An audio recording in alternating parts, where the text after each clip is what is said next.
Are we ready? We're going to leave the door open. If we have more residents that want to attend.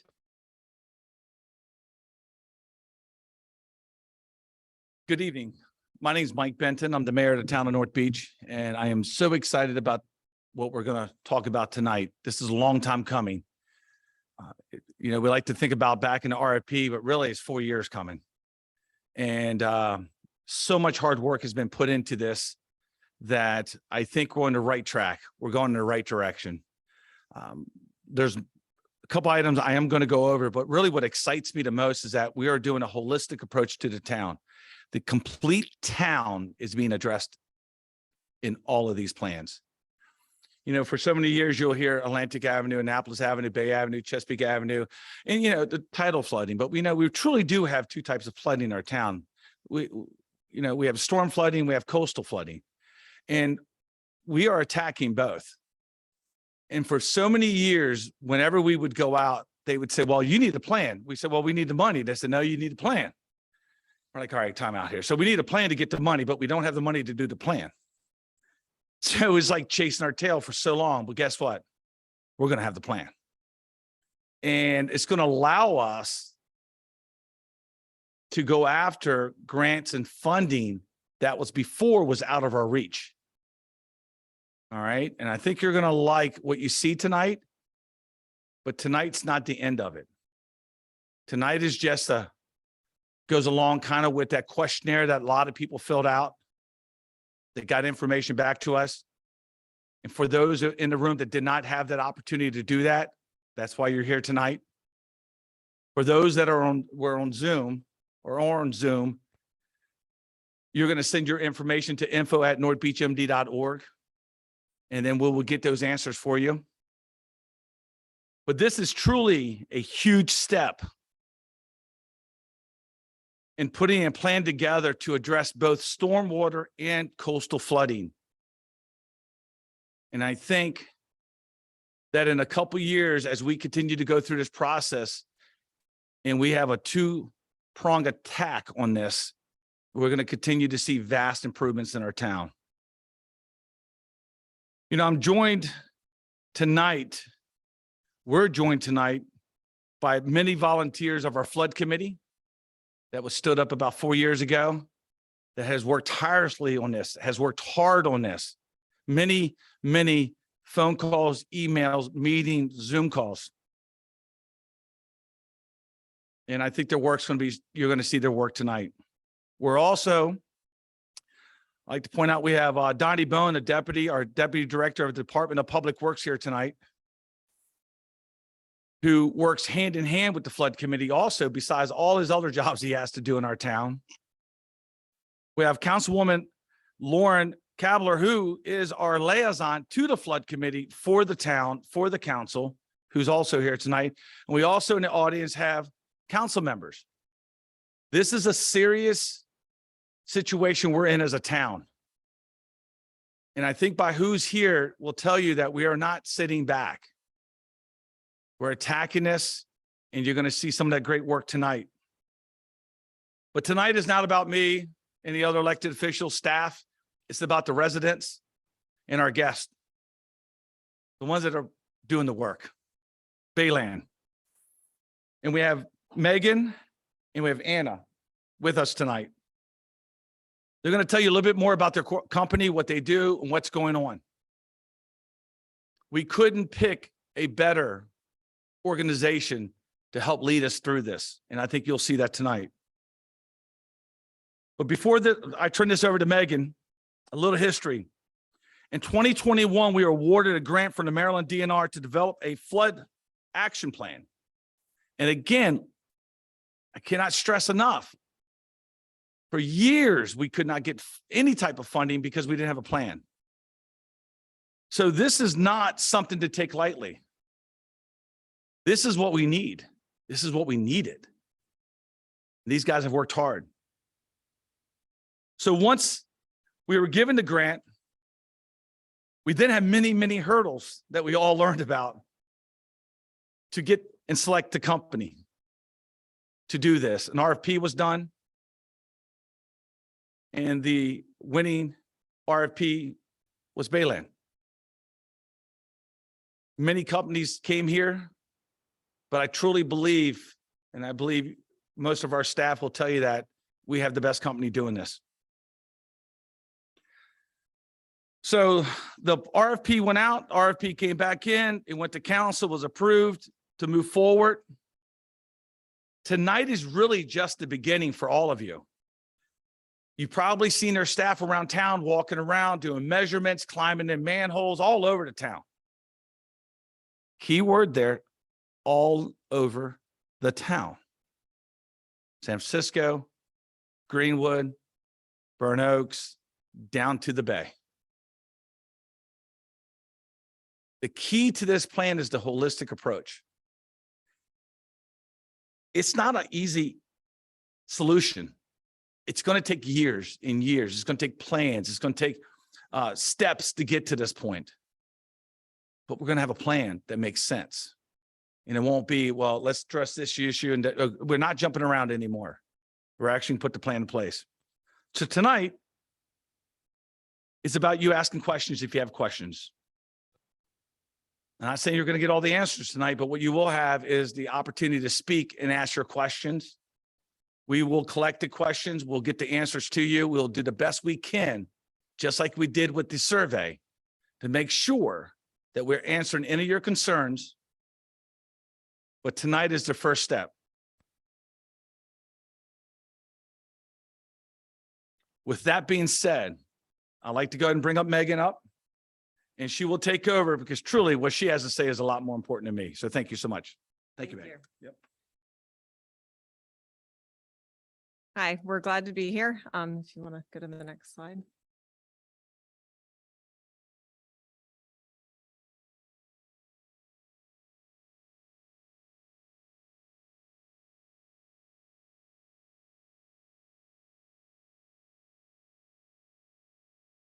So I wanted to start tonight off with just giving you a brief introduction about Bayland.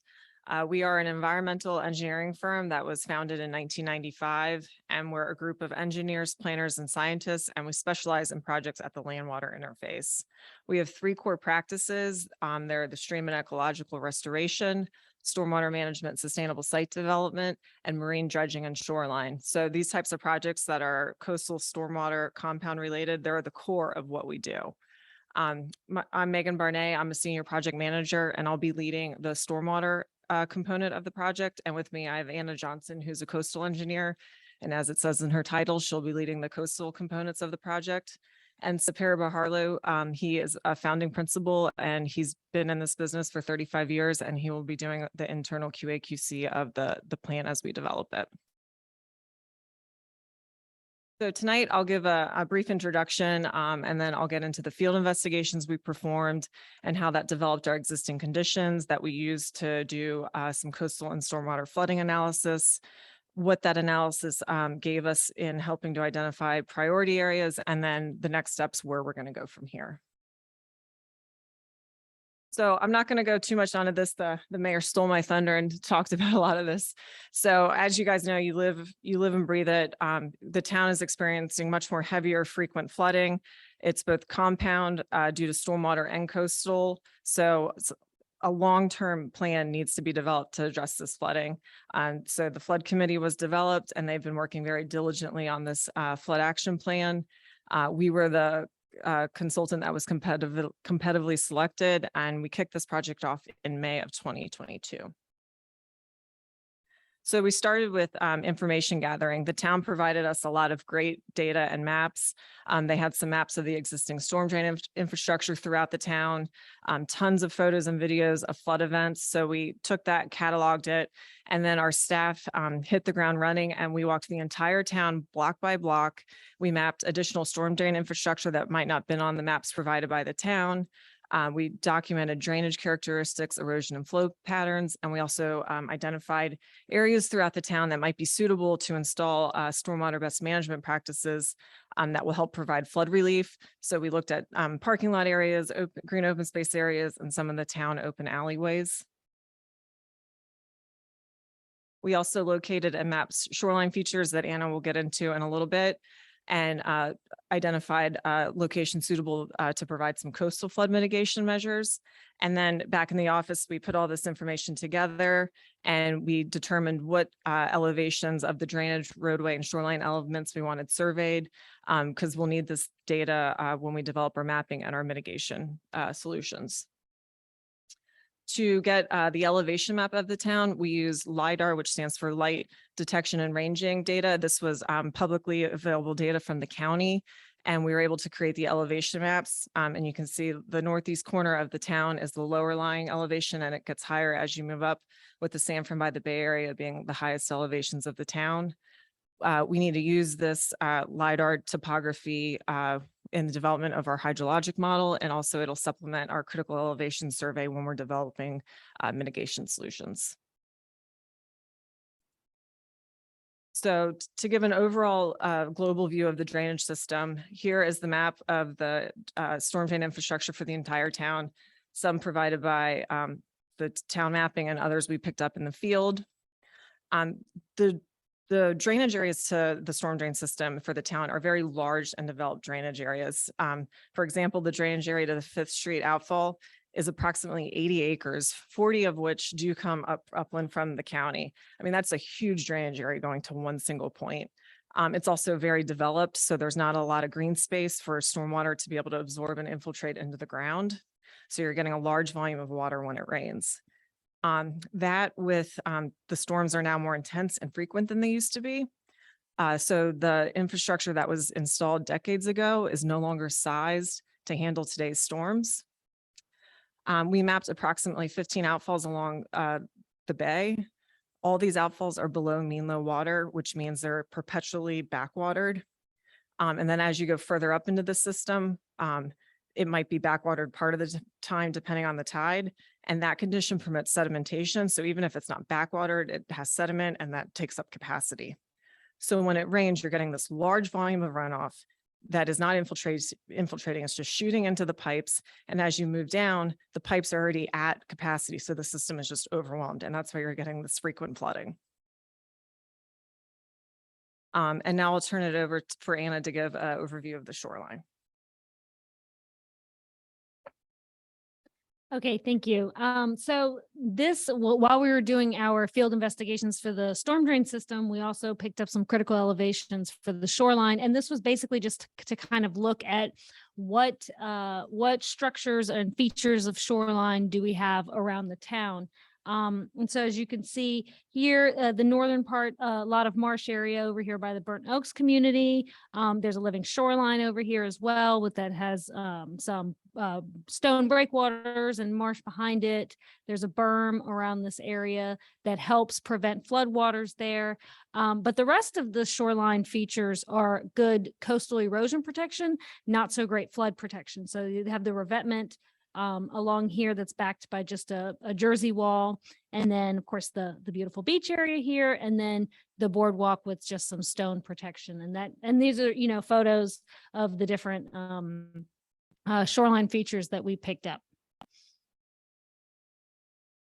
Okay, so if you remember what, you know, Mayor Mike was talking about, and then what Megan talked about in the introduction slide, the phase 1 of this study, the phase 1 of this effort was to develop a flooding and sea level rise framework plan. And then phase 2 was to actually map that. So just a very quick introduction about what sea level rise is. You've all heard the term. Sea level rise is the natural rising of the water level around the world. And there's 2 components. There's global sea level rise, which is what you hear about on the news, and the International Panel of Climate Change produces reports about this. And so these are global effects that are causing global sea level rise. So that's global warming is making ice glaciers melt. It's also causing water molecules themselves as they heat up, they expand. It's called thermal expansion. So it's causing really just water that's already there is expanding. So we have rising seas. So this is happening on a global scale.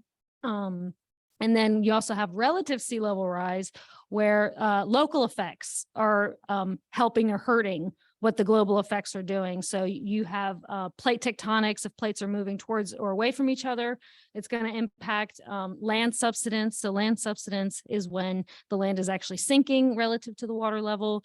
This happens where you have a lot of groundwater extraction for drinking water, or a lot of oil and gas exploration. So they'll have high land subsidence areas. So here's just a map of Solomon's Island NOAA tide gauge that shows what measurements were back in 1940 up to 2020. So that's kind of just shows what sea level rise patterns in this area have been. So it's been approximately 1.15 inches per year over those 80 years. So taking this information, some very smart academics developed a report specifically for Maryland of sea level rise projections. So what number should we use when we're looking at what sea levels are going to be in the future? And so taking that document, I think the town hired the Eastern Shore Regional GIS Cooperative to develop some maps of, if we use these projections, what's that flood extent going to be in the town of North Beach. So they use the document developed by for the Maryland projections. And then there's also a DNR document that's been developed that provides guidance on how do you pick the right projection? Because of course, these projections are happening in the future. The science is not exact. We can't give you a number. We can give you a range. So then DNR developed a document that said, how do you pick within the range? How do you know which number to use when you're doing it? And so that's based on what you're doing. So this right now, what we're doing is a planning level study. So we're not doing design, we're doing planning level. We're planning for these conditions in the future. And then also, because North Beach is such a densely populated area, what we're protecting is infrastructure, roads, homes, businesses. So these two, because we're doing planning level and because we're also a densely populated area, the sea level rise projections we're using are very conservative. So these were the numbers that are recommended to use. So by 2030, sea levels will rise 1.3 feet. And this is against 2000 water level. So keep in mind, we're already 22 years, into this, 1.3 feet. And then 2050 is 2.4 feet, and 2100 looking at 7 feet of sea level rise. So I want to really emphasize that, this is what the, projections show. And these are the numbers that we're using. The 2100 is even off the graph. So I just want everyone to know that the maps that I'm about to present to you are not a prediction of the future. It's not what's going to happen. It's what we're planning for. So we're planning for something that's more extreme than what we think is going to happen, just so that we're ready to cover all our bases. So, so if you are interested in looking, like if you want to look at your home and see what sea levels are going to do, NOAA has a good flood estimator with sea level rise. So you can go in there, you can play with the sea level rise. It's like a little dial, and you can see how far the flood extents will go. So next slide, please. So this is the first, what we call Area 1, which is going to be the northern part of the town. This is 2030. The map over here is your mean high water. So basically your daily water level, how far the flood extent's going to go here. And then the map on the right is what your 2030 water level or sea level rise plus the 1% annual chance storm. So this is the storm that FEMA uses when they develop their flood map. So if you've ever looked at one of FEMA's firms is what they're called, but they're flood maps of how they determine who needs flood insurance, who doesn't. This is the storm that they use. So what this mapping effort did was look at what are the extents of flooding kind of on a daily, every day, how far is the water going to go? And then also when you have that, this is like the future FEMA map is kind of how I look at this. The one thing I also want to say is that this is for still water level. So it can happen during a storm. It usually happens during a storm, but it doesn't necessarily need to. This is just still water level. So if it's like a bathtub, kind of think of it a bathtub, if it reaches too high, it overflows, that type of thing. It doesn't have to do with coastal waves or anything. So I think, yeah. So then can you go to the next slide?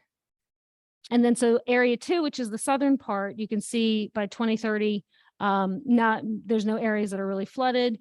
During the 1% annual chance storm, you do have some water infiltrating into this part, but the rest of the southern part of the town is in good shape. Next slide. So moving on to 2050, the daily high tide is starting to kind of infiltrate a little bit further into the town in the northern area. And then, of course, the 1% annual chance storm is going a lot further than that. So next slide. For the southern part, still okay on a daily basis. Extents are a little bit more in 2050 than they were in 2030.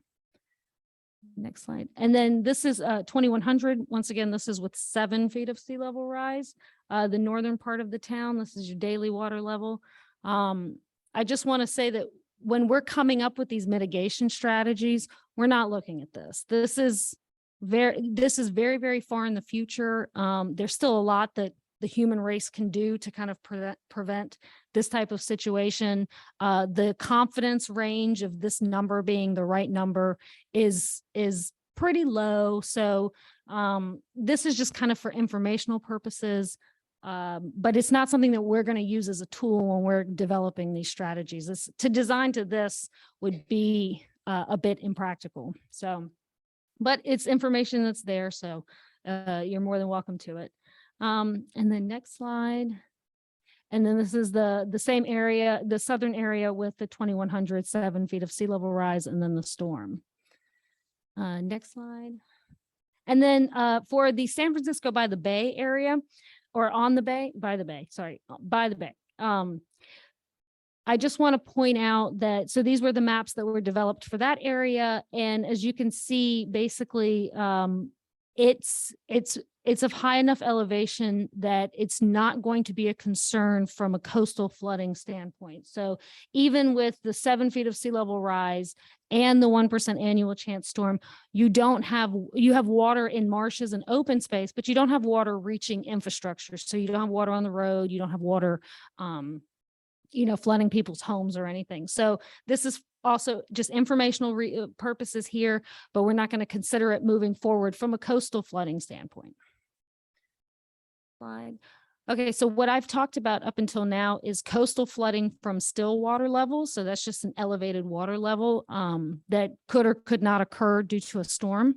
But there is one more type of coastal flooding that's caused by waves overtopping. So that may mean that, your still water level may not be over the top of the road, but then you have waves that are actually crashing and causing a volume of water to go over and flood different areas.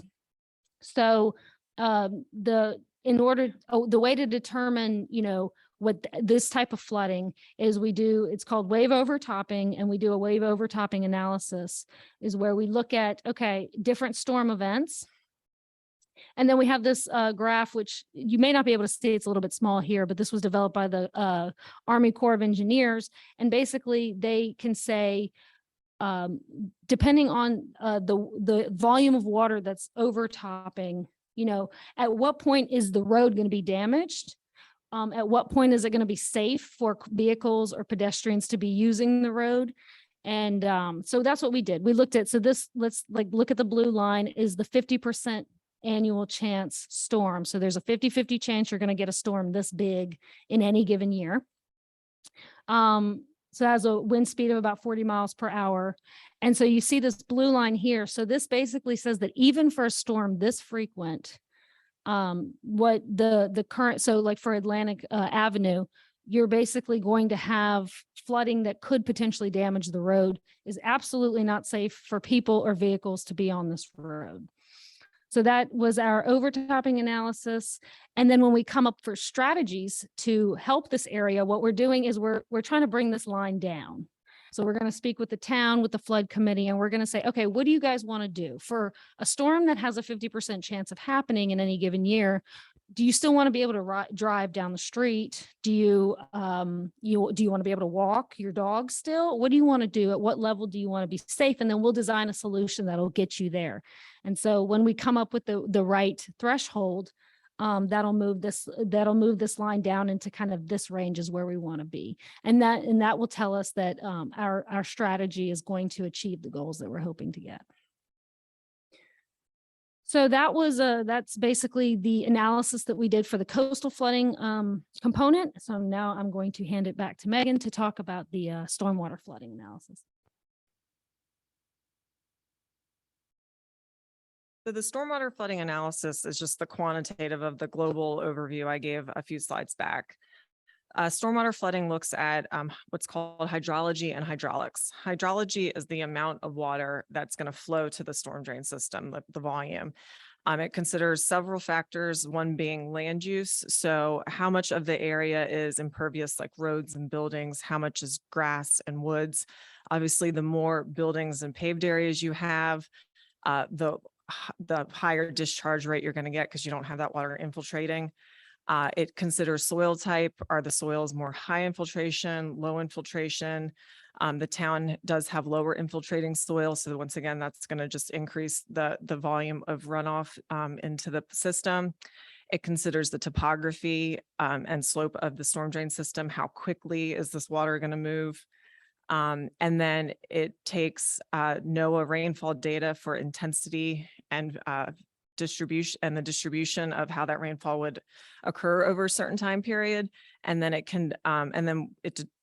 develops a peak discharge for various storm events, like the 1%, the 1%, 10%, 50% chance storm events. And then to account for climate change, NOAA also has a tool where we can develop a multiplying factor and apply it to those rainfall intensity and distribution curves. And then we can get projected peak discharges for 2030 and 2050. Hydraulics is how that volume of water flows through the pipes and the system. We use a program called EPA SWIM, and we can put in the pipe data and map the entire infrastructure within the program. We plug in the projected flows for 2030 and 2050. At the outfalls, we can put in the daily tidal cycles that project sea level rise for 2030, 2050, and then we can simulate storm events and see how the system's going to function. So you can see a lot of the pipes here are in red. That means they are at capacity. These areas are flooded. What you don't see is how quickly these areas are at capacity and flooding. It does not take long into a storm event for these areas to flood. And then moving up yellow, the pipes, are pretty much at capacity. So this is just kind of graphically shows you the condition or how the storm drains are functioning during storm events. And the way we'll use this model is as we develop mitigation solutions, we can plug them into this model and see how the extent and depth of flooding is reduced. And if we're not satisfied with that reduction, then we can look at additional solutions that would bring that extent and time down to something we're satisfied with, or a completely alternative solution altogether.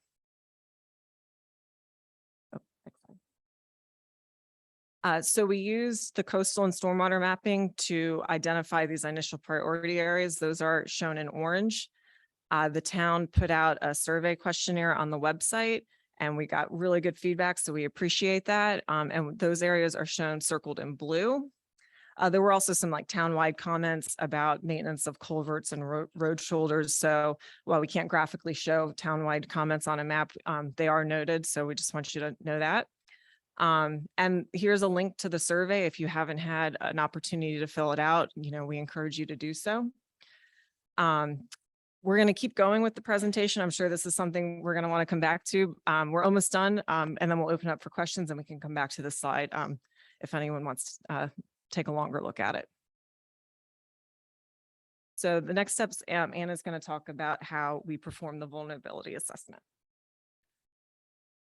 Yes. So now that we have kind of narrowed, some priority areas, the next thing we want to do is rank them so that we make sure that when we start implementing solutions, we've focused our efforts on the most vulnerable areas first. So when we do it, we basically look at vulnerability and risk of the area. So those areas that we showed in the previous slide, what we're going to do is we're going to look at them and we're going to judge, okay, based on the three components of vulnerability, which is exposure, sensitivity, and adaptive capacity. So how exposed is the area to flooding? How sensitive is it, which that takes into account your impacts and your consequences. So like, for instance, if it's a wetland, wetlands rebound, they can be flooded and not flooded back and forth hundreds of times without having significant damage. And even if they are damaged from a flood, they tend to rebound within a few months. So very not sensitive to flooding. Your house, if you get water in your house, there's damage. It's significantly more sensitive to the impacts of flooding. So we look at how likely is it to flood, is the exposure, what are the consequences, and how sensitive is it to flooding. And then we also look at this thing called adaptive capacity. So adaptive capacity is how much can the areas adapt to changing water levels or increased stormwater runoff and things of that nature. So the example I use for adaptive capacity is if you look at a marina, you have a floating docks, doesn't matter what the water level is, they're floating up and down, they're not going to be damaged, they're very adaptable.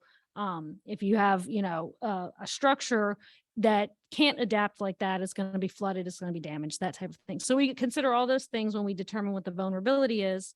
And then probability, this is where sea level rise comes in and these increased storm events that you're looking at. As further we look in the future, these are going to become more probable. And that's going to ultimately give us a risk like category. So we're going to, certain areas are going to start falling out as like, okay, needs to be a priority area, or, oh, this area is okay, it's got some time, or it's not, the consequences aren't as bad as this area. So that's going to end in a prioritization table. So we're going to have all the areas ranked of how we should focus our attention. And then we're going to start developing our mitigation strategies and comparing those mitigation strategies against each other based on effectiveness. How well do they address the needs that we have of reducing flooding? How easy or difficult is it to implement some strategies? Sometimes if you have an outfall, you can solve backwatering by just putting a valve at the end of it. Super, easy, cheap solution, as opposed to maybe, installing a pumping station, which is much more difficult and much more costly. So difficulty of implementation, cost of implementation, and then also the impacts on the town. We could look at everything from a financial standpoint, but how is that going to impact the residents, the tourists, the other businesses? And we want to make sure that we consider those issues as well when we're coming up with mitigation strategies. So I'm going to hand it back over to Megan for the next slide, which actually talks about some overarching themes for these mitigation strategies that we will be developing in the next phase.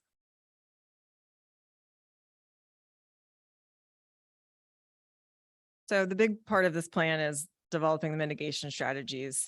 So once we have the ranking for the highest priority areas, we'll start looking at various solutions. One is nature-based, which looks at preserving green open space areas, developing wetland areas, or developing landforms that protect against flooding, but also could somehow be incorporated as like a recreational amenity for the town. Structural improvements look at structural modifications to, say, pumping stations, changes to existing storm drain infrastructure, changes to the revetment, changes to any shoreline structures. We'll also look at green and gray BMPs, green BMPs, best management practices. They allow the water to absorb and infiltrate into the ground. Gray BMPs are more structural and they just provide temporary storage of the water. So some green BMPs would be rain gardens or bioretention facilities. Gray BMPs are underground storage of the stormwater. Management strategies are going to be those relating to planning and policy. So do any changes to, say, zoning ordinances, building codes, architectural guidelines, should there be any changes or new measures to account for sea level rise and climate change. Relocation and acquisition will look at identifying thresholds if there should be a plan to relocate any structures that are in very vulnerable areas. Community outreach and education. How can the town work with residents to help identify what are causing individual lot flooding and what measures can they implement to stop their flooding on their property. And then all of these measures will, all of these mitigation strategies will be incorporated into an implementation plan. So we'll group them into what should be immediate implementation, short-term and long-term implementation. And then we also need to develop budgeting and funding scenarios. So also as part of the implementation plan, we develop planning level costs for all of these solutions. And so like Anna was saying, going back to the vulnerability, it's low cost, low effective to high cost, high effect. We take all that into account. And then in the end, we have a cost for what we would recommend for short-term projects, immediate projects and long-term projects. And then we'll help identify funding sources. You know, how is the town going to help pay for all of these projects? Is there general town funds? What grants are out there that could be applied for? Should a direct revenue stream be considered? Are there any loans that may be applicable? So that kind of thing. And then in the end, we're going to take all this information from field investigations to the analysis, to the vulnerability assessment, prioritization, these mitigation solutions and cost estimates and funding. And we're going to put that all into a report that's going to become the draft compound flood action plan.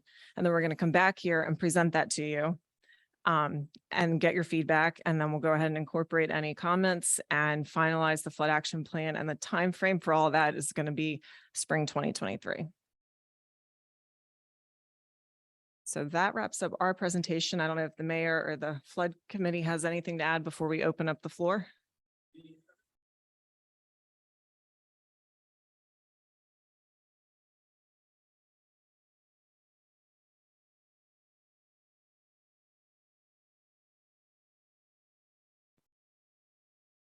All this will be provided.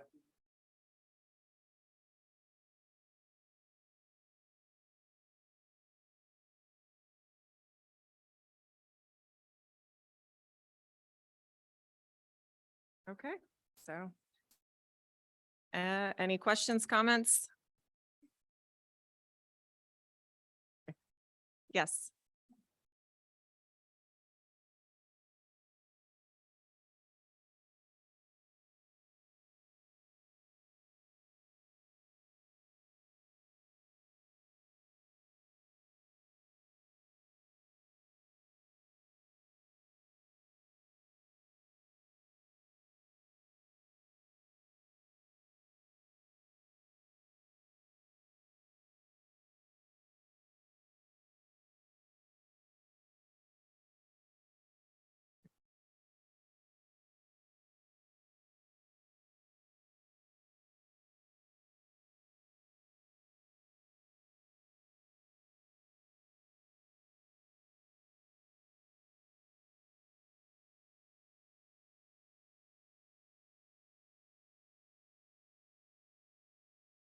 No, doing a groundwater analysis is not part of this. Have you noticed it rising enough to the point of?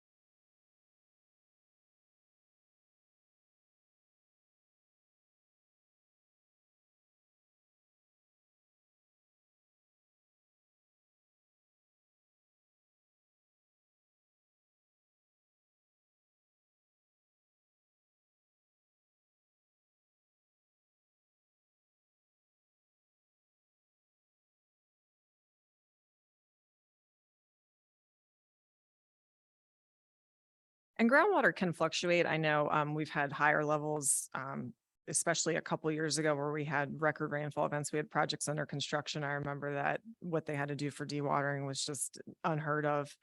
But you know, it does go down and fluctuate.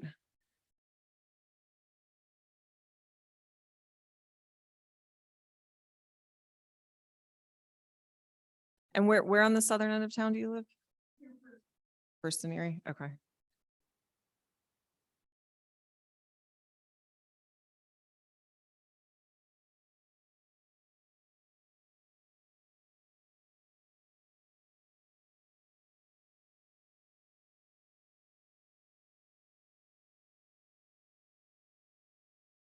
Yes.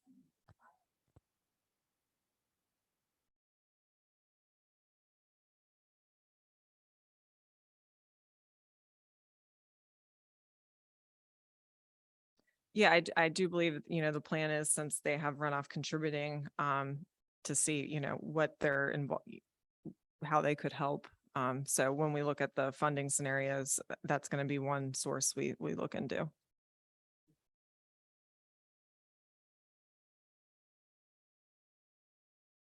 Oh, okay. The question was, will we be looking to get funding assistance from the county for some of these projects? And I know that is an ultimate goal of the town. And as we develop our funding scenarios, that is one revenue we're going to investigate.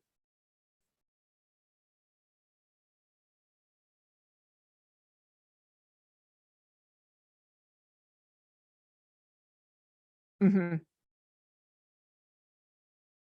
No, and to the Fifth Street pumping station or Fifth Street outfall, and I'm sure the same for some of the Seventh Street outfall as well. There is a very substantial contribution from town or from county runoff. Yes.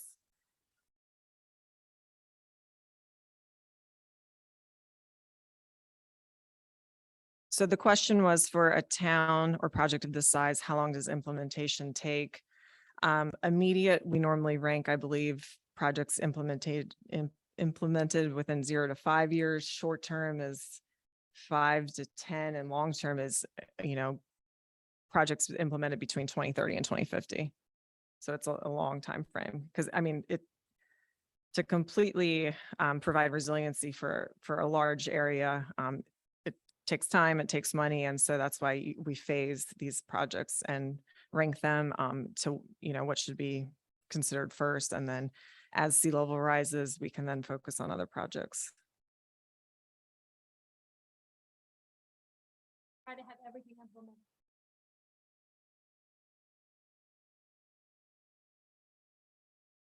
Has to get implemented.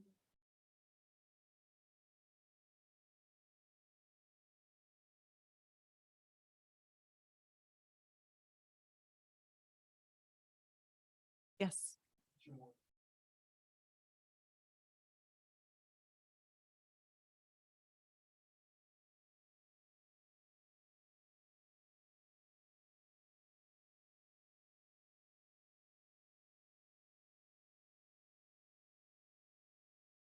So the question is, where will the pumping station at 7th Street be?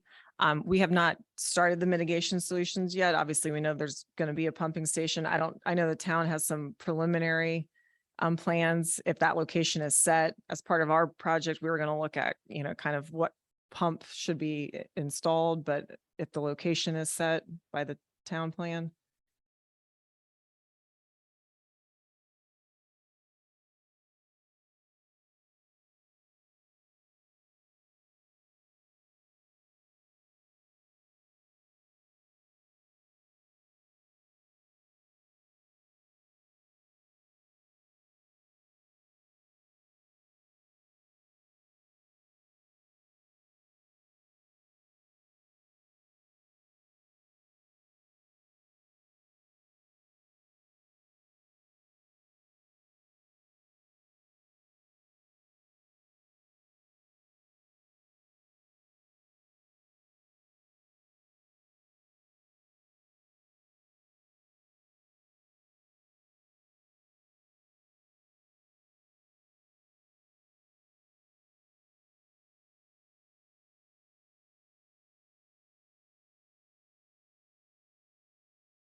Mm.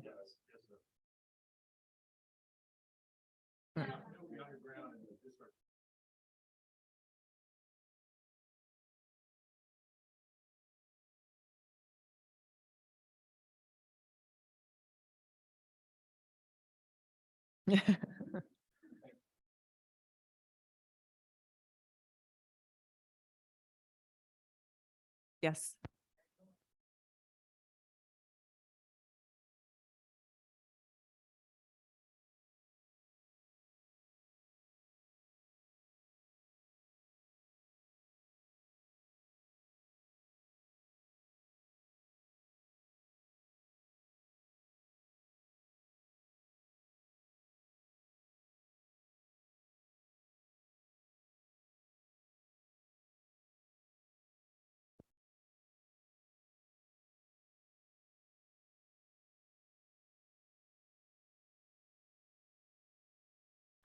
We have not looked into the sinking. I don't know. Have you done any of the relative analysis here?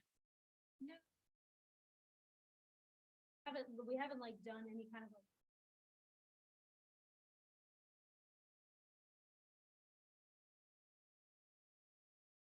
Ecology of it, but that individual will.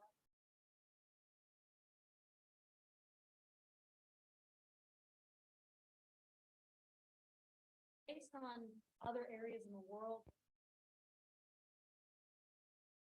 A lot of times. Levees are kind of neural. Now, of course, so.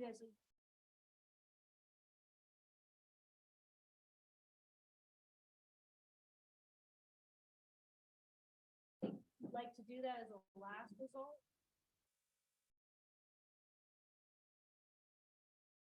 Well, yeah, I can use this. Sorry. You don't necessarily want to create it as a bowl, but if it is sinking that fast, then a lot of times like a levee type structure ends up being the only practical solution to keep floodwaters out. So that's definitely something we'll look into. And over time, it is natural that some areas are going to have some settlement and consolidation. That's why you might get some isolated yards or spots along the road that aren't draining well. It's just because they've settled more than maybe some surrounding areas. And so you just get this localized ponding, especially in, an area that's been developed for decades.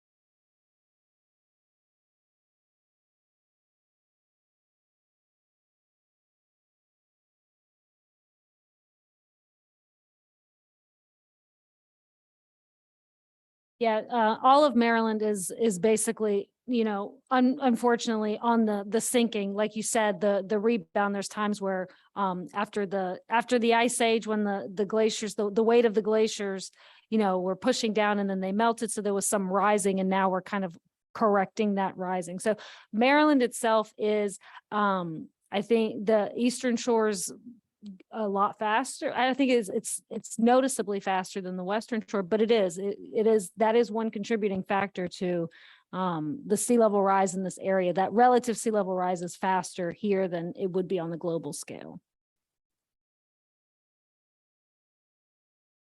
It's not.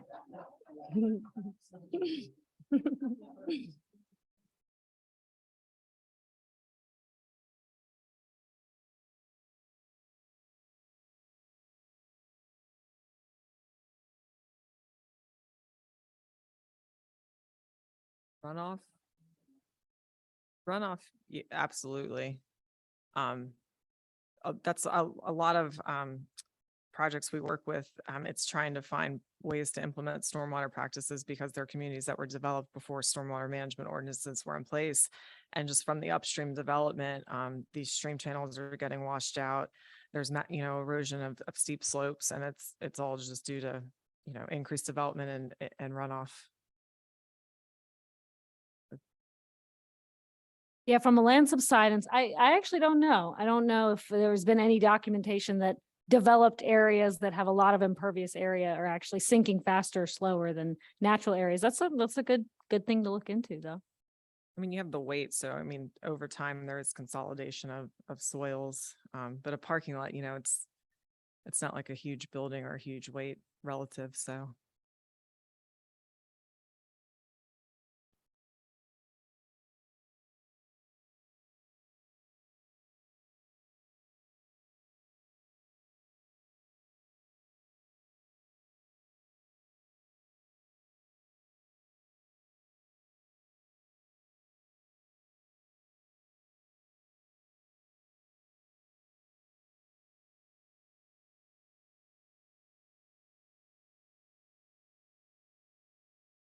Yes, I mean, that's the idea of that is helping residents identify maybe what is causing their flooding and then what measure may be best to help reduce or alleviate the flooding. Oh, sorry. The question was, what would the education and outreach component deal with? Would it be working with residents to help them identify, what BMPs like rain barrels or rain gardens could be installed? And so, yes, that is the goal of that strategy.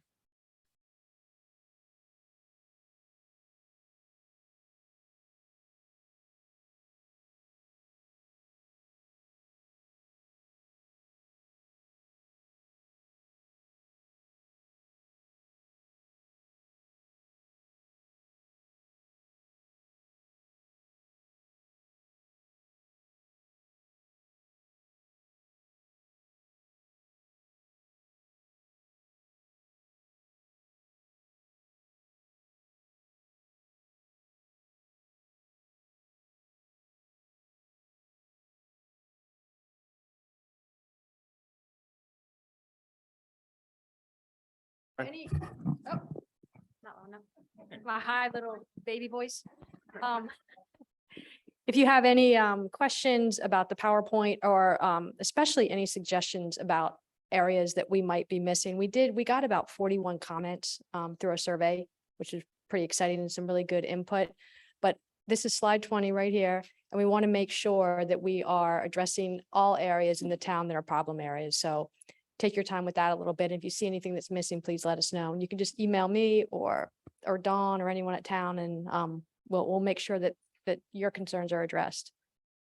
But thanks for showing up. We were scared nobody would show up, so this is great.